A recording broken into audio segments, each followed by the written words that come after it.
E aí, você está bem? Você está ok?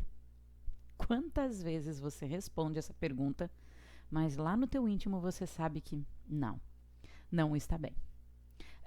Isso não tem só a ver com o teu humor, com se você está bem, feliz, não triste naquele momento. Tem a ver também com qual é o seu posicionamento existencial, sua posição existencial. Profundo, não? Vem cá que eu vou te contar. Esse é um termo da análise transacional, que diz mais do que só o seu estado de humor, mas sim como você se vê, como você vê o outro e como você se vê dentro do contexto ao teu redor. Isso é muito mais do que só estar bem ou mal de humor. Fala sério, né? Então, meu convite para você aqui é a gente conversar um pouquinho sobre como você está se sentindo, mas se sentindo frente ao outro, o conceito que você tem de você mesmo. Será que você está ok? Estar ok quer dizer que eu estou ok. Ou seja, eu estou no mesmo nível de alguém. Eu me sinto ok frente ao outro. Confesso que aqui, por exemplo, para gravar vídeo, nem sempre eu estou muito ok. Ainda estou aprendendo, estou mexendo a lidar com esses sistemas. E aí tem umas horas que eu prefiro nem olhar o vídeo para ficar não ok. Deixa assim, né? O pessoal diz, faz do teu jeito, faz com a tua carinha, que vai ficar bom assim. Então, vamos tentar, não é isso? Isso é um convite a eu ficar ok. Quando alguém chega lá para mim e diz assim, faz do teu jeito, tá bom assim, está valorizando como eu sou, como eu enfrento as situações, como eu lido com as coisas. E aqui é um convite para você ficar ok. Isso não é tão simples. Parece fácil para as outras pessoas comentarem contigo, fica bem, não fica desse jeito, levanta essa cabeça, não fica chateado desse jeito. Mas não é tão simples, porque quando a gente fala em okeidade, que é um conceito da análise transacional, isso envolve muito mais. É um conceito de vida sentido, aprendido e raciocinado.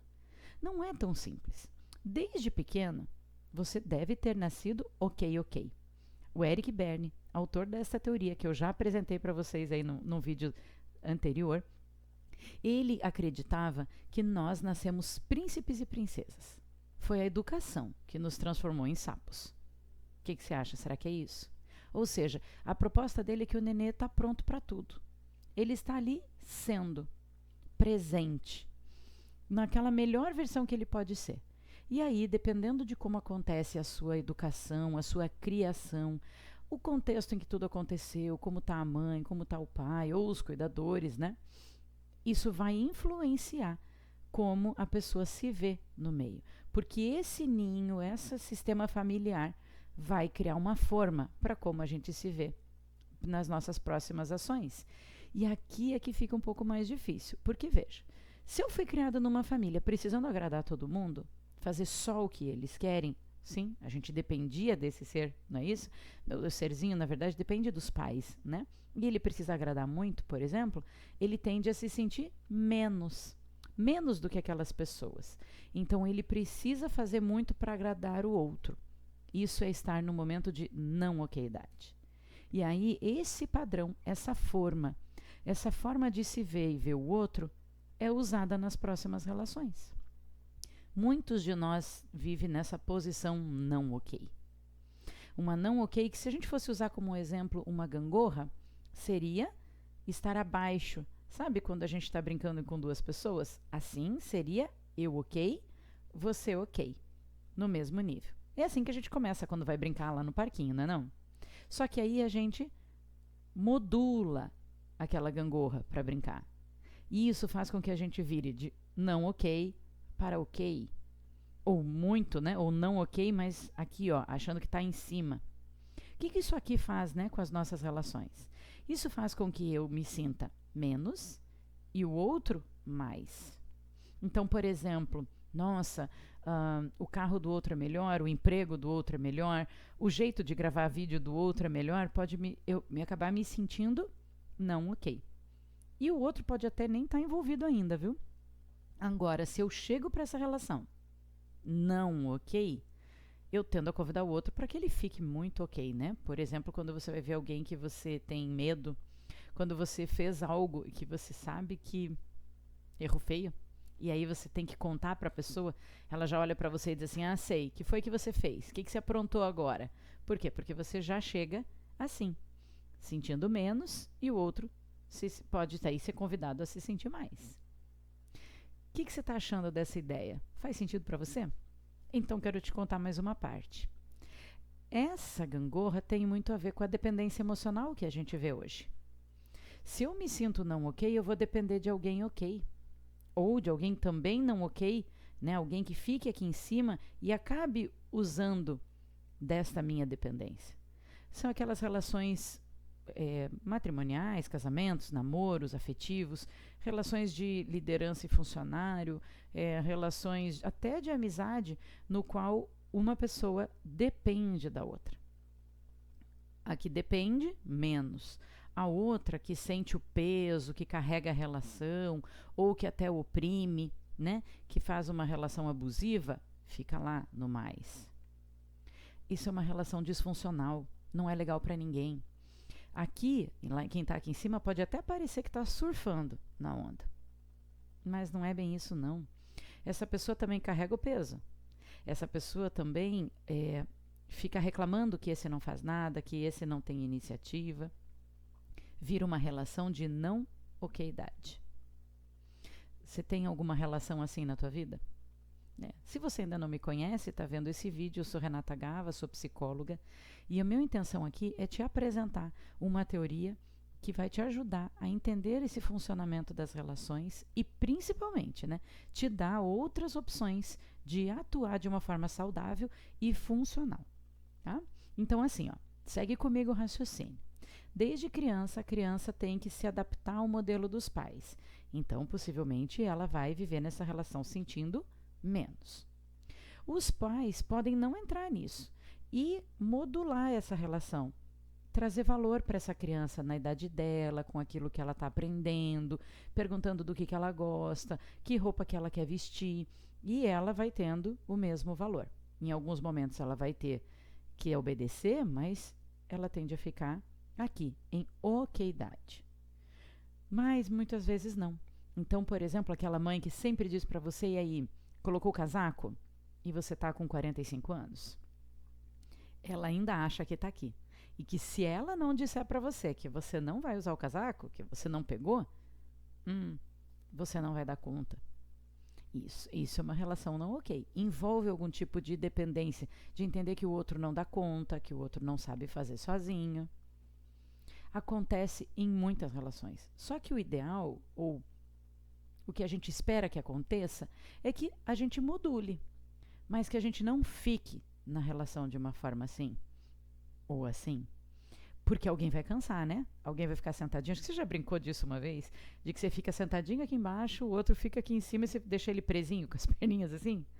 Não sei se vocês, mas eu que tenho 1,5 m já aconteceu. Vão voltar para cá. Então você tá assim. Se você tá nesse lugar aqui, você também pode estar o tempo inteiro esperando de alguém. Por exemplo, eu não faço isso porque meu marido não deixa. Eu não vou na tal coisa. Eu sou dessa maneira porque minha mãe me educou assim. Sempre responsabilizando o outro. Então, são vários contextos que envolvem esta posição existencial que pode ser não ok ou ok.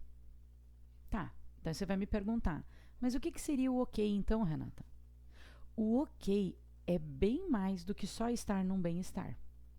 Como a proposta desse canal é trabalhar a nossa saúde integral, a ideia é que nós estejamos ok em vários aspectos da nossa vida. E aí, a grande sacada do Bernie, que é viver no momento presente.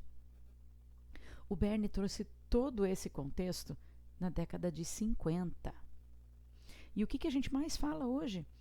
Principalmente aí dos anos 2000 para frente, a importância do aqui e agora, do estar presente para as relações, o estado de presença que traz saúde. Então, se eu estou aqui e eu estou de novo irritada com o comportamento que o meu filho fez, eu já briguei 1, 2, 3, eu vou continuar brigando para ver se vai mudar o comportamento? Não, eu preciso estar na presença, mudar esse comportamento não útil, me responsabilizar por aquilo que eu estou sentindo. Então, eu estou irritado, eu não gosto da forma que ele está lidando, eu queria que ele lidasse diferente. E aí, vivendo no momento presente, eu mudo de comportamento. Eu tomo uma outra decisão. Porque senão eu vou ficar nessa batalha ali, ó, até quando? Essa é a questão. Muitas vezes a gente quer que o outro mude, mas o nosso poder está, no máximo, em mudar a gente mesmo. E olha que isso já é difícil, não é verdade? Então, quando eu quero que o outro mude, fica pesado demais e não garante. Diferente se nós estivermos numa conversa e o outro quiser um auxílio, o outro me perguntar o que ele pode mudar ou quiser uma ajuda.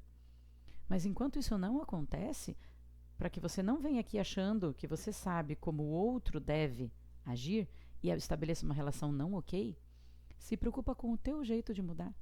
Garanto que se você ficar ok, pensando que esse é daquela forma, e você cuidar com a forma que você quer atuar, o que você está escolhendo, o que você acha que pode ser diferente, uma mudança no estímulo, talvez o resultado seja outro. É muito mais leve viver em okeidade. É muito mais tranquilo viver na okeidade. A gente sai de jogos psicológicos, que é um outro termo que você vai ver num vídeo logo por aqui. A gente vive com muito mais qualidade de vida. A gente diminui o nosso nível de estresse, porque a okeidade nos traz o poder que eu gosto de exemplificar nos meus atendimentos, de que a gente, a partir de estar em okeidade, a gente é um motorista. A gente não é mais o passageiro. Então eu tomo a decisão, eu escolho como eu vou me comportar. E isso é ser o motorista daquela ação. Não sei você, talvez você nem saiba dirigir, mas eu que já dirijo há bastante tempo, eu gosto de ser o motorista. Eu gosto de ter o controle, porque não sei se você já passou por isso, se você dirige, mas quem está do teu lado, se não é alguém que já está muito habituado contigo, e que ele dirige, ele diz, cuidado, ó, freia ali. Parece que quer dar pitaco naquele momento que você está dirigindo, não é não? Então, pensar na sua qualidade de vida, em como você atua, é mais ou menos isso. É escolher dizer, não, eu sou motorista, pode deixar que eu sei, eu estou sob controle, eu estou atento, eu sei quando eu acelero, quando eu freio, né? Eu sei manter a distância do outro carro. Então, okeidade é isso, é ser o motorista da sua vida. E aí? Que você tem escolhido? Qual é o seu conceito de vida? Então, a gente tem a opção de ser ok. É a minha posição, tá bom? O outro nem entrou aqui ainda. Como eu olho para o outro? Ok. Eu tenho valor, ele tem valor. Eu tenho essa okeidade, ele também tem. Então eu vou considerar essa pessoa e vou conversar com ele aqui, ó, de igual para igual. Independente de cargo, de gênero, de idade, de status, de situação financeira. Ok. Eu posso ser não ok, no menos, e convidar o outro a ficar no não ok aqui, ó, aqui em cima. Então eu sou não ok, olhando para o outro ok. Eu posso ser o contrário, que é eu ok, achando que eu sou certo, eu sou a boa, eu é que sei, e o outro é não ok. Então a posição de superioridade, de arrogância, de que eu sei, de autoridade, né, mas mais no autoritarismo. E também tem aquela que quebra a gangorrinha, que é a menos, ou não ok. Sabe aquela pessoa que parece ter uma nuvem na cabeça? É aquela pessoa que parece que tudo tá ruim. Ela tá ruim, o outro tá ruim, o contexto é ruim? Não ok. Parece simples, né? Mas como a gente oscila sobre essas posições? Parece que a gente está vendo às vezes um tema, uma notícia, por exemplo. Você está vendo lá uma situação de guerra que está acontecendo. Aí você começa a trazer dados, fatos. Nossa, tiveram tantas situações. Bem ok. De repente você diz, mas também, graças àquele outro presidente, que é um intransigente, que faz isso, mas o outro... E aí você começa a fazer um julgamento, de repente você pode se sentir sem esperança e achar que isso pode acontecer no planeta todo e, de repente, ficar em crise existencial. Essa oscilação da gangorra muitas vezes acontece de uma forma muito rápida. Mas o que a gente precisa estar mais atento é se a gente tem uma tendência para um ou para outro. Porque se eu tenho, qual é a tendência, né? Qual é a posição que eu escolho, tende a convidar o outro à relação comigo. E isso dá uma tendência nas minhas relações.